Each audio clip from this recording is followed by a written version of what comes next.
Welcome to morning session. Gently kept your hands on your face for 10 seconds. 10, 9, 8, 7, 6, 5, 4, 3, 2, 1, 0. అరచేతులు చూస్తూ నెమ్మదిగా కడదిరుద్దాం. 5, 4, 3, 2, 1, 0. ముందుగా మనందరికీ గురువు గారైన బ్రహ్మర్షి పితామహ పత్రిజీకి సహస్ర కోటి నమస్సుమాంజలు, సహస్ర కోటి కృతజ్ఞతలు అర్పించుకుంటూ ఓషో గారిని ఆహ్వానించుకుందాం. ఓషో గారి ద్వారా విజ్ఞాన భైరవ తంత్ర శివుడు పార్వతీమాతకు చెప్పిన టెక్నిక్స్లో కొన్ని సందేహాలు సమాధానాలు తెలుసుకుంటున్నాం. So my dear friends, let us go to the topic. Enlighten masters అందరూ కూడా నాభి కేంద్రం నుంచే వస్తారా? ఉదాహరణకి కృష్ణమూర్తి ఏమో ఆయన హెడ్ సెంటర్లో ఉన్నారా, లేకపోతే నావెల్ సెంటర్ నుంచి వచ్చారా? రామకృష్ణ హార్ట్ సెంటర్ నుంచి వచ్చారా లేదా నావెల్ సెంటర్ నుంచి వచ్చారా అని క్వశ్చన్. వాస్తవానికి ప్రతి ఎన్లైటెడ్ మాస్టరు నాభి కేంద్రం నుంచి, నావెల్ సెంటర్ నుంచే వస్తారు. కాకపోతే ఎక్స్ప్రెషన్ అనేది వారి శైలి డిఫరెంట్ అవుతుంది. అంటే డిఫరెంట్ సెంటర్స్ నుంచి వారు వ్యక్తీకరణ జరుగుతుంది. ఇది ఈ యొక్క భేదాన్ని చాలా జాగ్రత్తగా గమనించాలి. ఎందుకంటే త్రిపుర రహస్య జ్ఞానఖండ సారంలో ఇలాంటి ప్రశ్నే వచ్చింది. అందులో పరశురాముల వారు అడుగుతారు దత్తాత్రేయుల వారిని, మరి జ్ఞానుల్లో రకరకాలుగా అందరూ జ్ఞానులే, మరి జ్ఞానుల్లో భేదం ఎందుకుంది అని. ఇక్కడ అదే విషయాన్ని ఓషో గారు దీన్ని స్పష్టీకరిస్తున్నారు.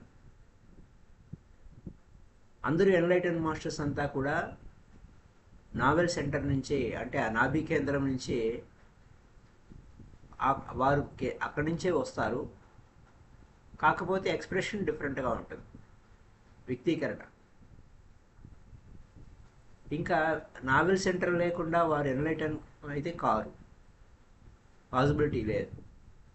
కానీ వ్యక్తీకరణ డిఫరెంట్గా ఉంటుంది. ఉదాహరణకి రామకృష్ణ పరమహంస తీసుకుందాం. ఆయన ఎక్కడ నుంచి ఎక్స్ప్రెషన్ ఉంటుంది అంటే ఆయన హార్ట్ సెంటర్ నుంచి, హృదయం నుంచి ఉంటుంది.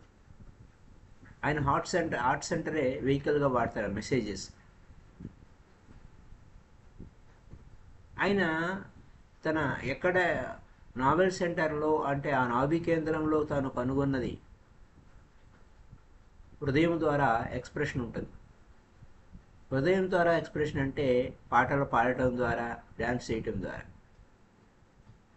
ఆయన ఆనందాన్ని, ఆ నావెల్ సెంటర్లో పొందిన ఆనందాన్ని, ఆ బ్రహ్మానంద స్థితిని ఆయన పాటల ద్వారా, డ్యాన్స్ చేయటం ద్వారా ఎక్స్ప్రెస్ చేసేవారు. బ్లిస్ ఎక్కడ ఉంది, ఆ బ్రహ్మానంద స్థితి ఎక్కడ ఉంది, ఆ కేంద్ర స్థితి ఎక్కడ ఉంది అంటే ఆ నావెల్ సెంటర్ ఉంది. అంటే ఆ యొక్క నాభి కేంద్రం నుంచి వచ్చింది, ఇంకా వేరే దగ్గర లేదు. అయితే ఆ నావెల్ సెంటర్లో కేంద్రీకృతమైన ఆయన ఎక్స్ప్రెషన్ అంతా కూడా హార్ట్ సెంటర్ నుంచే వచ్చింది, ఎక్స్ప్రెస్ చేయడం కోసం. ఆయన నేను నాభి కేంద్రం నుంచి ఉన్నాను అని చెప్పడానికి లేదు కదా, అది ఎక్స్పీరియన్స్ అనమాట. సో కృష్ణమూర్తి ఆయన ఎక్స్ప్రెషన్ అంతా ఎక్కడి నుంచి వ్యక్తీకరించాడు? హెడ్ సెంటర్ నుంచి వ్యక్తీకరించాడు. అయితే అంచేత ఆయన చెప్పే విషయాలు కేవలం ఎక్స్ప్రెషన్ ద్వారా, మరి రామకృష్ణ పరమహంస ద్వారా వ్యక్తీకరణ అనేది సాధ్యం కాదు. సపోజ్ మీరు రామకృష్ణ పరమహంసను నమ్మారనుకోండి, కృష్ణమూర్తిని నమ్మరు. కృష్ణమూర్తిని నమ్మారనుకోండి, రామకృష్ణని నమ్మడానికి అవదు. అయితే నమ్మకం అనేది వారు చెప్పే మాటలను, వారి వ్యక్తీకరణను మీరు నమ్ముతారు. అనుభవం కాదు, మీకు అనుభవం లేదు. రామకృష్ణ పరమహంస తన ఆనందాన్ని చిన్నపిల్లవాడిలాగా ఉంటుంది, చైల్డిష్ లాగా ఉంటుంది. ఎవరు? రీజనింగ్ రీజనింగ్ ద్వారా ఆలోచించేవాడికి రామకృష్ణ పరమహంస ప్రవర్తన ఎలా ఉంటుంది? చిన్నపిల్లవాళ్ళ లెక్క ఉంటుంది. ఏంటి నాన్సెన్స్? డ్యాన్స్ చేయడం ఏంటి? పాటలు పాడటం ఏమిటి? దివ్యత్వాన్ని వ్యక్తీకరించాలంటే డ్యాన్స్ చేయాలా, పాటలు పాడాలా అంటాడు. ఏం చేస్తున్నాడు ఇతను అని. బుధుడు డ్యాన్స్ వేసాడా అని. రామకృష్ణ డ్యాన్స్ చేస్తున్నాడు. బుధుడు ఎప్పుడూ డ్యాన్స్ చేయలేదు, నాట్యం చేయలేదు. రామకృష్ణ నాట్యం చేస్తున్నాడు, డ్యాన్స్ చేస్తున్నాడు. అంచేత రామకృష్ణ పరమహంస రీజనింగ్గా మైండ్తో ఉన్నవాడికి చిన్నపిల్లవాడిలాగా అనిపిస్తుంది. చైల్డిష్ అంటే చిన్నపిల్లల ప్రవర్తనలాగా ఉంది అని. ఎందుకంటే హార్ట్ సెంటర్ నుంచి వ్యక్తీకరణ చేసేది ఎవరైనా చిన్నపిల్లల లెక్కే ఉంటారు. హార్ట్ ద్వారా హృదయ స్పందన ద్వారా వచ్చేవారికి ఏంటంటే రీజనింగ్ ఉపయోగం లేదు. అదంతా పైనే ఉంటుంది. కృష్ణమూర్తి సేయింగ్స్ విన్న వారికి ఎలా ఉంటుంది?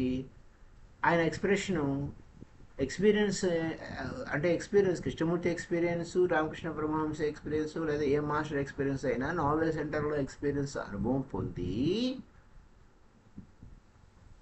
ఇప్పుడు ఆ కృష్ణమూర్తి యొక్క ఎక్స్పీరియన్స్ ఏ విధంగా?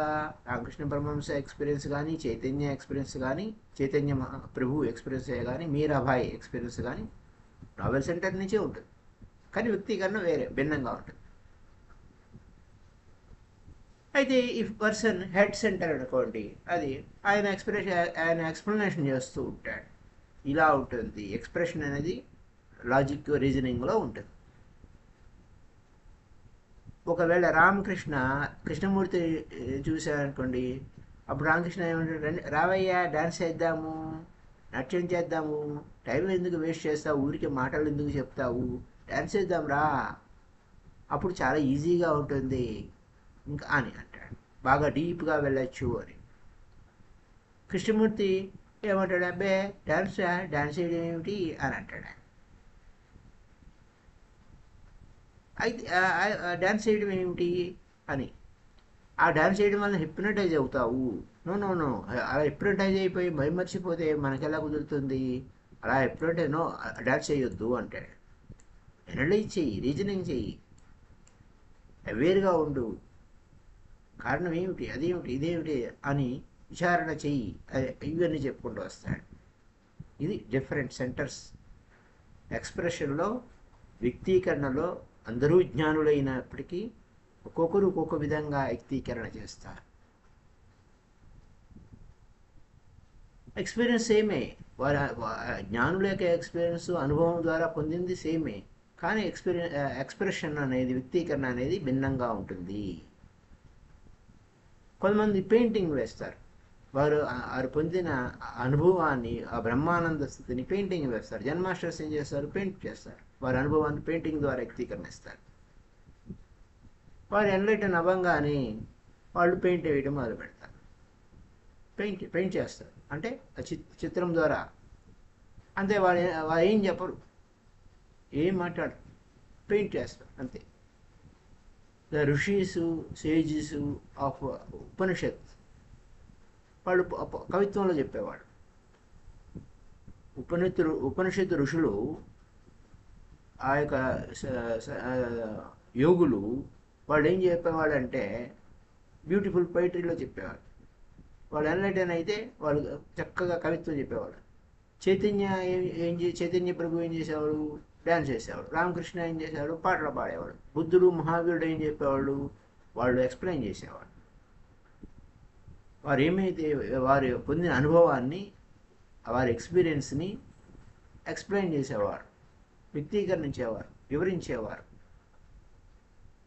వారి ఎక్స్ప్రెషన్ ద్వారా వారి ఎక్స్పీరియన్స్ని ఒక గ్రేట్ సిస్టమ్ ఆఫ్ థాట్, ఒక గొప్పగా ఆలోచించాలి, సరైన ఆలోచన చేయాలి, సరైన దృక్పథం కలిగి ఉండాలి.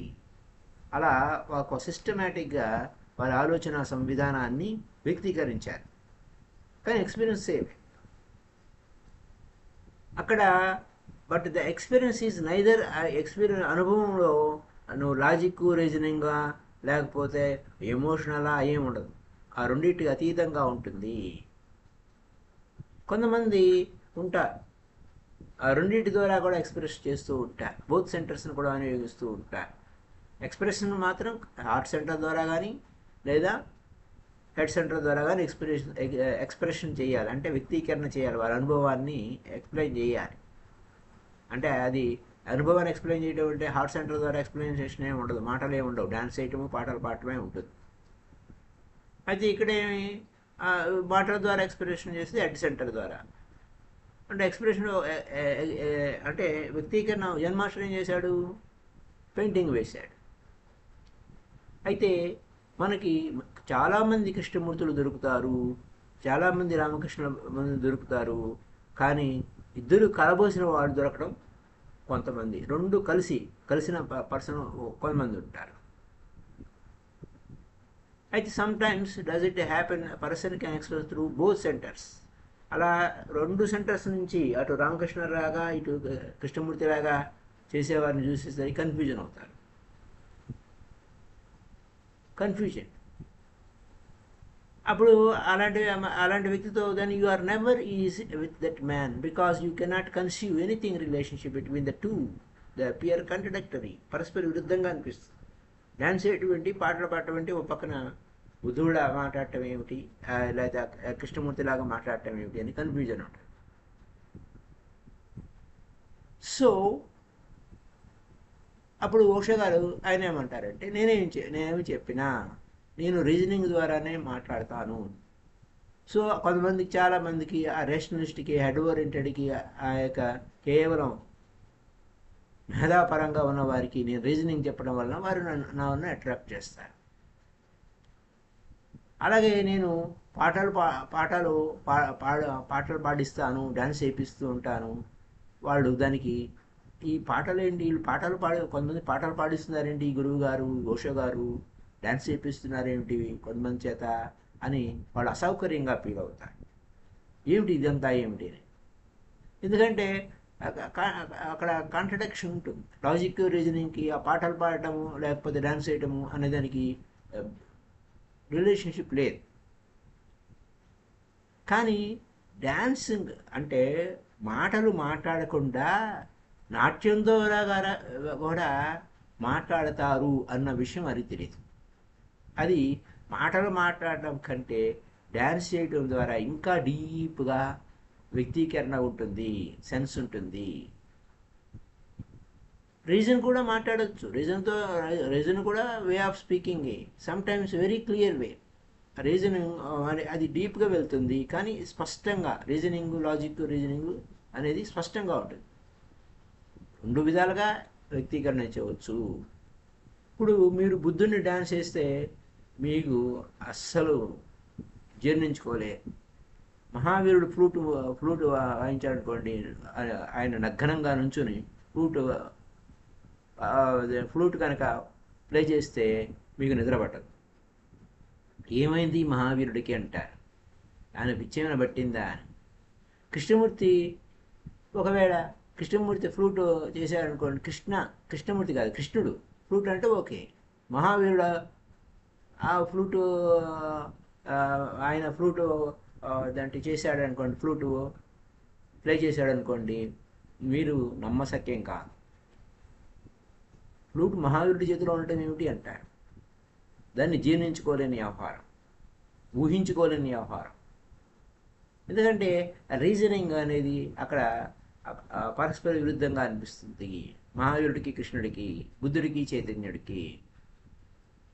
ఎందుకంటే వారి ఎక్స్ప్రెషన్స్, వారి వ్యక్తీకరణ, వారి బ్రహ్మానంద స్థితి అనే వ్యక్తీకరణ అనేది ఒక్కొక్క భిన్నంగా ఉంది. బుద్ధుడు పర్టికులర్ టైప్ ఆఫ్ మైండ్, మేధాపరమైన వ్యక్తులను ఆకర్షించాడు. ఎందుకంటే వారి మనసు అంతా కూడా మేధస్సుతోనూ హెడ్ ఓరియంటెడ్గానూ ఉంది. చైతన్య రామకృష్ణ వారికి ఆపోజిట్ హార్ట్ సెంటర్ ఉన్న వారికి ఆకర్షింపబడ్డారు. అయితే కష్టం ఎక్కడ వచ్చిందయ్యా అంటే, ఏ పర్సన్ లైక్ మీ అంటే ఓషో గారు లాంటి వారి ద్వారా ఆయన కొన్ని కష్టాలు క్రియేట్ చేస్తారు. అటు పాటలు పాడేవారిని, డ్యాన్స్ చేసేవారిని, ఇటు మేధాపరంగా ఆలోచించే వారిని ఇద్దరిని అట్రాక్ట్ చేస్తాడు. హెడ్ ఓరియంటెడ్ పర్సన్ నేను మాట్లాడితే చాలా ఈజీగా అనిపిస్తుంది. అయితే నేను హెడ్ ఓరియంటెడ్ పర్సన్ అలా కాకుండా, but whenever I allow other type of expression, నేను కొంతమందిని నాట్యం చేయండి, నేను చెప్పిన మాటల్ని నాట్యం ద్వారా వ్యక్తీకరించండి, డ్యాన్స్ ద్వారా వ్యక్తీకరించండి, లేదా పాట ద్వారా పాడండి అని అంటే వాళ్ళు అనీజీగా ఫీల్ అవుతారు. Same happens to the other when some emotional మెథడ్లో యూజ్ చేసే హార్ట్ ఓరియంటెడ్ వానికి చాలా ఈజీగా అనిపిస్తుంది. అయితే నేను డిస్కస్ చేశాననుకోండి, ఆ రీజనింగ్ అది సంథింగ్ వాడికి వినబుద్ధి కాదు. నేను ఇక్కడ వాడిని కాదు బాబు అనిపిస్తుంది, ఇది నా కోసం కాదు అని. ఒక లేడీ వచ్చిందట ఆయన దగ్గరికి, గురువుగారి ఉషా గారి దగ్గరికి. నేను మౌంట్ ఆబూ నుంచి వచ్చాను, కానీ చాలా కష్టంగా అనిపిస్తుంది. ఫస్ట్ డే మీ మాటలు ఎంతో ఆనందంగా అనిపించాయి, ఇది నా కొరకే మీరు మాట్లాడుతున్నారు, నాకు చాలా అద్భుతంగా అనిపించింది. కానీ కీర్తనలు, డివోషనల్ చాంటింగు, కీర్తన పాడుతున్నారు, డివోషనల్ చాంటింగు, డ్యాన్సింగు, నాకు వద్దొద్దు అని చెప్పి ఇక్కడి నుంచి నేను వెళ్ళిపోవాలనుకున్నాను. ఇది నా కొరకు కాదు. నేను బస్ స్టాండ్కి వెళ్ళాను బస్ ఎక్కి వెళ్ళిపోవడానికి, కానీ సమస్య వచ్చింది. నేను మీ మాటలు వినకుండా ఉండాలని అనిపించింది, అంచేత మళ్ళీ వెనక్కి వచ్చాను. ఎందుకంటే మీరు చెప్పే మాటలు నాకు ఎంతో అద్భుతంగా అనిపిస్తున్నాయి, కానీ మీరు పాటలు పాడిస్తున్నారు, డ్యాన్స్ చేపిస్తున్నారు, చాంటింగ్ చేపిస్తున్నారు, అవి నాకు నచ్చట్లేదు. కానీ మీ మాటలు వినలేకుండా ఉండలేను, అందుకోసం మరి అది కష్టంగా ఉంది అని చెప్పింది. ఎందుకంటే మీరు ఇలా పరస్పర విరుద్ధమైన విషయాలు చేపిస్తున్నారు అని. అదే అలాగే అనిపిస్తుంది. ఎందుకంటే వారి ఎక్స్ప్రెషన్స్, వారి కేంద్ర స్థితి డిఫరెంట్గా ఉంది. ఇదే కాంట్రడిక్షన్, ఇదే పరస్పర విరుద్ధమైన విషయాలు మీలో కూడా ఉన్నాయి అంటారు ఓషో గారు. ఇప్పుడు మీరు హెడ్ ఓరియంటెడ్ అనుకోండి, నా మాటలు మీకు చాలా ఈజీగా ఆనందంగా అనిపిస్తాయి. అదే కనుక హార్ట్ సెంటర్ అయితే కనుక మీకు కష్టంగా అనిపిస్తాయి. ఎందుకంటే ఒక పాట లేదు, ఒక కీర్తన లేదు, ఒక సంగీతం లేదు, ఏంటిది డ్యాన్స్ లేదు అనిపిస్తుంది. కృష్ణమూర్తి ఇలాగే పరస్పర విరుద్ధంగా కనిపిస్తారు మనం. కానీ మీ హెడ్ సెంటర్కి హార్ట్ సెంటర్కి ఒక వారధి అనేది ఉండాలి. అప్పుడు మీరు అటు ఆ కీర్తనని ఎంజాయ్ చేస్తారు, డ్యాన్స్ని ఎంజాయ్ చేస్తారు, కృష్ణమూర్తి యొక్క మాటలని ఎంజాయ్ చేస్తారు. రామకృష్ణ పరమహంస విషయం తీసుకుంటే ఆయన అసలు ఎడ్యుకేటెడ్ కాదు,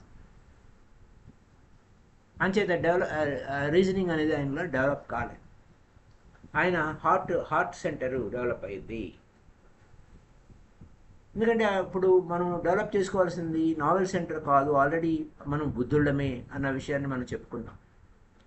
అయితే ఇక్కడ దాన్ని ముసుగు తీసివేయాలి, దాంట్లో అన్కవర్ చేయాలి అంటే ఆ మెడిటేషన్లో అది మనం అన్కవర్ చేసుకున్నాం. ఇక్కడికి వచ్చేసరికి హార్ట్ సెంటర్ డెవలప్ చేసుకున్నాడు. కృష్ణమూర్తి అనేది ప్యూర్ రీజనింగ్ ఉంది. ఆయన ఎవరి చేతుల్లో పెరిగారు? గొప్ప గొప్ప మేధావులు, అనీబిసెంటు, లెడ్బీటరు, థియోసఫిస్ట్ మేధావుల దగ్గర ఆయన పెంచబడ్డాడు చిన్నప్పటి నుంచి. అంచేత వారు ఒక గ్రేట్ సిస్టమ్ తయారు చేశారు ఈ శతాబ్దంలోనే. థియోసఫీ అనేది ఒక గ్రేటెస్ట్ సిస్టమ్ ఈ భూమి మీద క్రియేట్ అయ్యేది, గొప్ప సిస్టమ్. అబ్సల్యూట్గా లాజిక్ రీజనింగ్తో విశ్లేషణ కరెక్ట్గా ఉంటుంది. ప్యూర్ రీజనింగ్ వల్ల అందులో ఒక స్వార్థపరమైనదే ఉండదు. అప్పుడు even if he talks about heart and love, very expression is rational. ప్రేమ గురించి మాట్లాడినా, హృదయం గురించి మాట్లాడినా ఆయన కృష్ణమూర్తి మాట్లాడే అంతా కూడా రీజనింగ్ ఉంటుంది. రామకృష్ణ డిఫరెంట్గా ఉంటాడు. ఆయన reasoning, even if he talks about reason, he is absurd. ఆయన రీజనింగ్ గురించి మాట్లాడితే ఆయనకి ఏమి తెలియదే అని అనుకుంటాడు. తోతాపురి వచ్చాడు ఒకసారి రామకృష్ణ వేదాంత గురించి begin to learn Vedanta from him.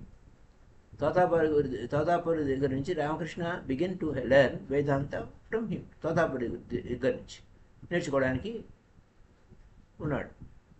అయితే తోతాపురి ఏమన్నాడు, ఈ డివోషనల్ అంతా నాన్ సెన్సు తీసి పక్కన పెట్టాయి, ఖాళీ లేదు, అమ్మ లేదు, అబ్సల్యూట్లీ ఉపయోగం లేదు. నువ్వు దీన్ని వదిలిపెడితే కానీ నేను ఈ వేదాంతాన్ని చెప్పలేను. భక్తి అనేది ఉపయోగం లేదు, నాట్ డివోషన్. నేను చెప్పేది వేదాంత అనేది నాలెడ్జ్కి సంబంధించింది అని. రామకృష్ణ ఏమన్నాడు, మంచిదేనండి, నేను కొత్త విషయాలు తెలుసుకోవాలనుకుంటున్నాను, నేను అమ్మని అడిగి చెప్తాను అన్నాడు. ఎలో మీ ఒక్క క్షణం ఆగండి, నేను అమ్మని అడుగుతాను. నేను ఇవన్నీ వదిలేయమంటావమ్మా, ఈ భక్తి పాటలు ఇవన్నీ వదిలేసేయమంటావా అమ్మా, ఎంత నాన్ సెన్స్ అంటున్నాడు నేను అని. మరి ఈ విషయం నేను అమ్మని అడుగుతాను, ఒక క్షణం నాకు సమయం ఇవ్వండి అని అడిగాడు. ఎందుకని ఆ మాట అన్నాడు, ఆయన హార్ట్ ఓరియంటెడ్. అమ్మ అమ్మ అమ్మ అని చెప్పి ఆ అమ్మని ప్రార్థిస్తున్నాడు, ఆ కాళీమాతను ప్రార్థిస్తున్నాడు, పాటలు పాడుతున్నాడు. ఆయన ఆనందం, ఆ బ్రహ్మానంద స్థితికి వెళ్ళినప్పుడు ఆయన అంతా మైమర్చిపోతే అమ్మ అన్నమాట అయినా కానీ ఆ బ్రహ్మానంద స్థితికి వెళ్ళిపోతున్నాడు. అడుగుతున్నాడు అన్నమాట, అమ్మ నిన్ను వదిలిపెట్టాలి రమ్మంటున్నాడు, అడుగుతున్నాడు నన్ను, ఏం చేయమంటావు అమ్మ, ప్రేమమయ్యి. అప్పుడు ఏమన్నాడు, చెప్పాడు, హార్ట్ ఓరియంటెడ్ మ్యాన్ కదా, అమ్మను వదిలిపెట్టడానికి కూడా అడిగాడు. ఆమె ఎంతో ప్రేమగా ఆమె అలౌ చేసింది. సో ఏం బాధపడవాకరా అంది. ఈ మాటలు చెప్పాడు మరి తోతాపురికి అర్థం అవ్వాలి ఇదంతా. ఏంటిది ఇలా చెప్తున్నాడు ఏమిటి. రామకృష్ణ చెప్పాడు, అవునండి, అమ్మ చాలా ప్రేమతో ఉంది, నో అని చెప్పలేదు. She has never said no to me at any time. ఏ సమయంలో అడిగినా అమ్మ నాకు నో అని చెప్పదు. అమ్మ అలాంటిది, అమ్మ గొప్పది కాదు. ఆ అమ్మ చెప్పింది, I'm to leave you because now I'm learning Vedanta. నేను వేదాంత నేర్చుకోవడానికి వెళ్తున్నానమ్మా, నిన్ను వదిలిపెట్టేయమంటున్నారు అని. కానీ I cannot do this devotional nonsense, ఇవన్నీ చేయకూడదంట, ఈ భక్తి వ్యవహారాలు ఏం చేయకూడదంట, నన్ను అది వేదాంతా నేర్చుకోవడం వాళ్ళమ్మా, నన్ను అనుమతించమ్మా అని. ఓకే పో అంది అమ్మ. నాకు టోటల్ ఫ్రీడమ్ ఇచ్చింది. వదిలేరా ఏం కాదు అని చెప్పి పూర్తిగా వదిలేయమని చెప్పింది. ఇది బ్రిడ్జ్ అంటే, bridge your head to heart. అప్పుడు ఏం జరుగుతుంది, then you will see that those who have ever become enlightened speaking same thing.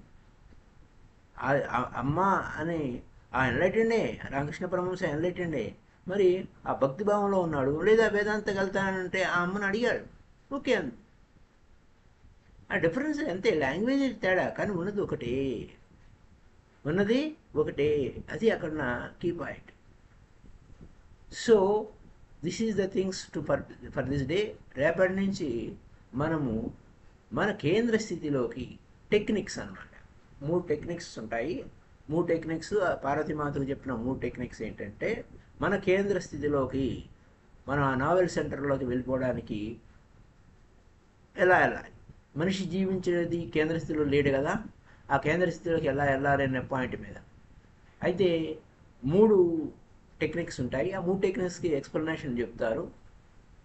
ఆ ఎక్స్ప్లెనేషను రేపు చెప్పుకుని మన సూత్రాల్లోకి వెళ్దాము. అయితే సూత్రాలు పరిచయం చేస్తారు. ఇప్పుడు పరిచయం అంటే సూత్రాలు ఏమిటో చెప్తారు, మళ్ళీ పరిచయం అంటే మళ్ళీ ఒక్కొక్కటి వివరిస్తారు, అది పోషకాలు స్థాయిల్లో.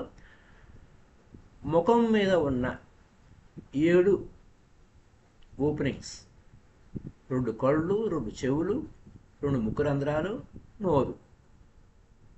సరే, 2 అంటే 2 కళ్ళు, 2 తర్వాత 2 చెవులు, 2 + 2 4, 2 ముక్కు రంధ్రాలు 6, ఒక నోరు 7. Closing the 7 openings of the head with your hands. మీ చేతులతో మూసేయండి.